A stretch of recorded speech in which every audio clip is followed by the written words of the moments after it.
తర్వాత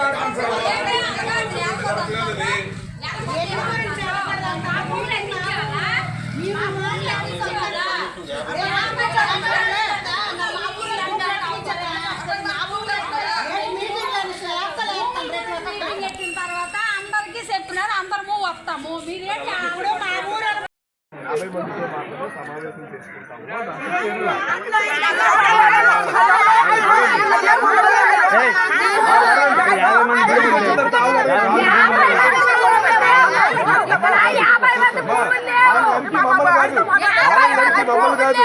పర్మిషన్ పెట్టుకోవడానికి అందరికీ 50 మందే కాదు, ఇక్కడ 200 మంది కూడా ఉన్నాయి.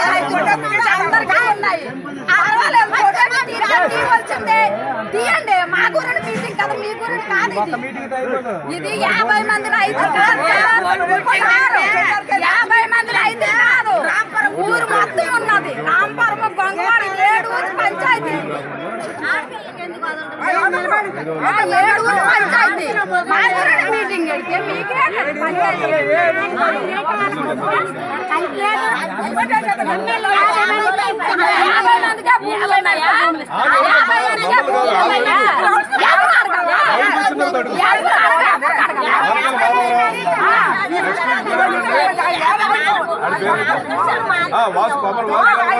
కొమరవాసు అందరూ చెప్పిందే. అందరు లోలికి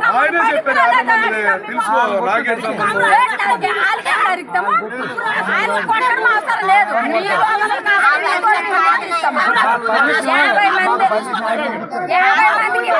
మంది పూలే ఉన్నాయా?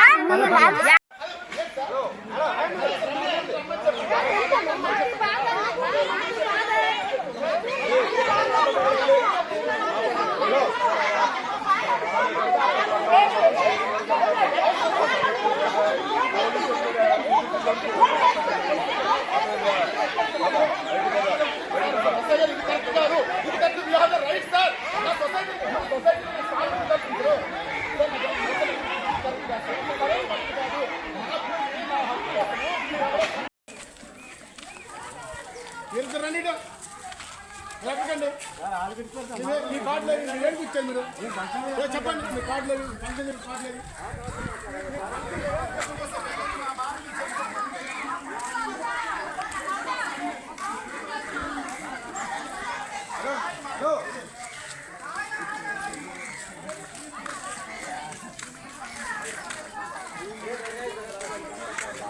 హైలైట్ చేస్తాను. సార్ నమస్కారం సార్. అవును సార్, అవును సార్. కాకపోతే భూబాధితులు స్వేచ్ఛగా మీరు వస్తున్నారని స్వాతంత్రం అందరికీ తెలిపిస్తే దీన్ని 30 యాక్ట్ ఇంప్లిమెంట్ చేసి ప్రజలను పక్కదారి పట్టించి ఇదే 30 యాక్ట్ 5వ తారీఖు అక్కడ మీటింగ్ పెట్టుకున్న పర్మిషన్ మనకు లేకుండా మీరు వస్తున్నారని పర్మిషన్ పెట్టారు సార్. 50 మందికి పెట్టారు సార్. మరి 50 మంది దాటి ఉండకూడదు కదా సార్. మేము అక్కడికి వెళ్ళి 50 మంది అందరూ ఫిల్టర్ చేసి పంపించేస్తాం సార్. సార్ లోపల 70 మంది ఉన్నారు సార్. లోపల 70 మంది ఉన్నారు సార్. అదే సార్, మేము కూడా అదే చెప్తున్నాం సార్. సార్ మీరు దయచేసి మీ వెహికల్ వెళ్ళిపోండి సార్.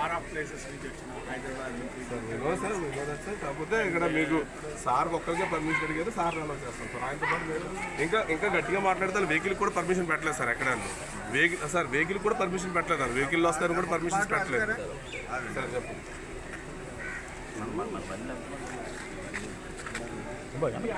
కొత్త అయిపోతుంది. 4 గంటలు 10 గంటలు కడుతుందా? నలుగురు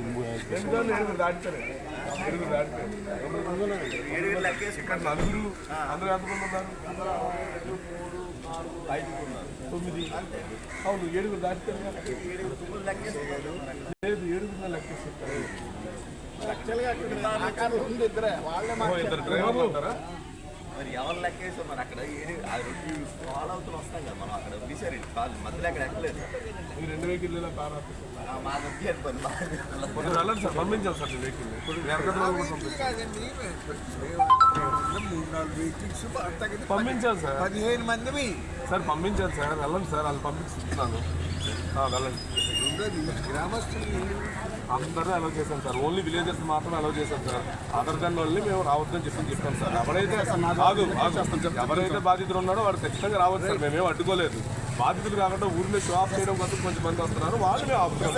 నా రిక్వెస్ట్ అక్కడ 50 మంది షో ఆఫ్ చేయడానికి వస్తుంటారు. సార్ పదండి బయట పదండి. సార్ 50 మంది అయినట్టు అక్కడ అవసరం ఉంటే మిగతా వాళ్ళందరూ న్యాయం చేసుకుని మేము బాధితులుగా ఉండేటట్టు మీరు ఏర్పాటు చేయాలి. సరేనండి, తప్పకుండా అప్పుడు మాట్లాడతాను. నేను పదండి సార్, నేను వెహికల్ పంపిస్తాను. ఫ్రెండ్లో మీరు కూడా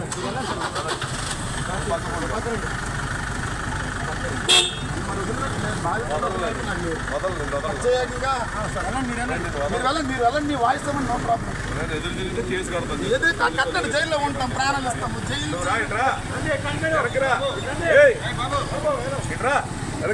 వెళ్ళనండి. తమ్ముడు తీసుకొని బయట పంపిస్తాను.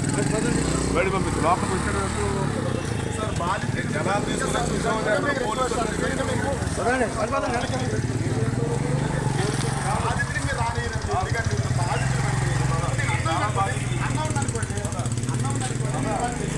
అంటారు, వీళ్ళు ఉండకూడదు అంటారు. ఏదైనా నిర్ణయం అంటే ఎవరు కొంచెం పనే లేదు. వాళ్ళు వచ్చి గౌరవంగా 50 మంది అంటే సంఖ్య పెట్టేటప్పుడే మాకు క్లియర్ గా పెట్టారండి. ఓన్లీ మీ విలేజర్స్ చేసుకుంటామని చెప్పి పర్మిషన్ సమీకరణ చేసుకోవాలంటే నాయకులు